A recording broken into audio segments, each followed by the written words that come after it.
Bonjour, donc moi je suis Mathilde. Et moi je suis Albin. Donc ici on est à la ferme des Fayards. Je suis la 3e génération, c'est mes grands-parents qui l'ont acheté en 1971. Ils sont arrivés là, ils ont tout construit sur la ferme. Quand ils sont arrivés, il y a une grande maison, il n'y avait qu'une pièce habitable. Ensuite, il y a son papa qui a continué à faire évoluer la ferme pour nous permettre aujourd'hui de faire ce qu'on fait. Et nous, l'objectif, c'est de continuer toujours de la faire évoluer, de la faire fructifier, puis peut-être un jour de pouvoir la transmettre aussi. Donc là, on s'est installés tous les deux depuis 2022. Ça a vraiment été une volonté que j'ai depuis que je suis tout petit, toutes les vacances.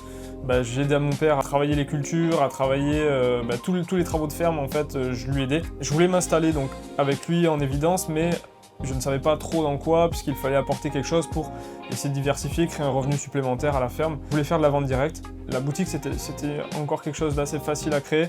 La chose la plus compliquée à créer a été pour nous le laboratoire, puisqu'il y avait tout un tas de papiers à remplir et de contraintes administratives, puisqu'on est aujourd'hui en normes européennes. Alors nous, ce qu'on aime beaucoup ici, c'est justement pouvoir accueillir les gens. Et pour nous, la visite, c'est essentiel pour que les gens puissent comprendre vraiment ce qui se trouve dans chaque produit. Aujourd'hui, on est capable de produire 80% de notre alimentation en sec, c'est-à-dire en céréales.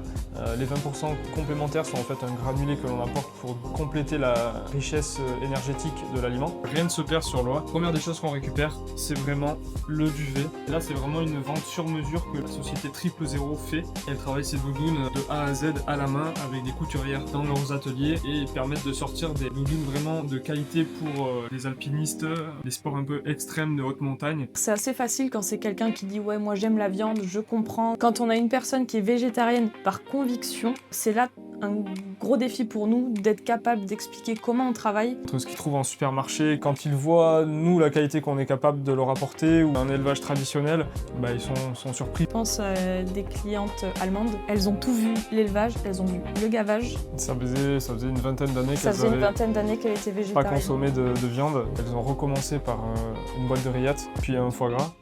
L'expérience les a vraiment marquées. On a même eu une cliente américaine qui est repartie en pleurs d'ici. Elle ne savait pas que c'était possible de voir des animaux. En fait, les gens, les gens ont beaucoup d'a priori sur les types d'élevage. Il y a beaucoup de choses qui évoluent, tout va très vite. Par exemple, sur le gavage, on a des techniques aujourd'hui qui sont beaucoup plus confortables, autant pour les oies que pour nous-mêmes. Le premier point de vente, évidemment, il est ici. Je fais aussi les marchés. Prochainement, la boucherie Dutel à Bergerac, la Halle Days et aussi la boutique de Nati. Alors en ce moment, avec les fêtes qui approchent, évidemment, notre produit phare, ça va être le foie gras d'oie entier mi-cuit. On est ouvert tous les jours, sauf le dimanche après-midi, et on pourra vous présenter toute la gamme de produits pour vous recevoir à la ferme et pourquoi pas vous proposer une petite visite.